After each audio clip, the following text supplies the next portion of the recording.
আমরা এই ডিজিটাল স্কেলের পাশাপাশি আমরা মোটামুটি যে রাইস কুকারগুলো আছে, দেখেন রাইস কুকারে আজকে আমরা একটা কয়েল পরিবর্তন করব।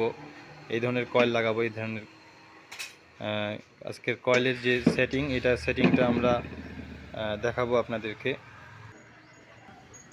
পাশাপাশি আমরা দেখেন আমাদের এখানে অন্যান্য আরও সার্ভিসিংগুলো হয়, দেখেন চলতেছে সার্ভিসিং। আমার ছোট ভাই মানিক সার্ভিসিং করতেছে, আমি এদিকে কয়েল পরিবর্তন করব একটি রাইস কুকারের। এটি কয়েল ম্যাগনেট লাগাই দিব, কারণ এটি কয়েলটি বাঁকা হয়ে গিয়েছে এবং কয়েলটির সমস্যা করতেছে। সর্বপ্রথম আমি কয়েলের যে নাটগুলো আছে সেগুলো খুলে নিব।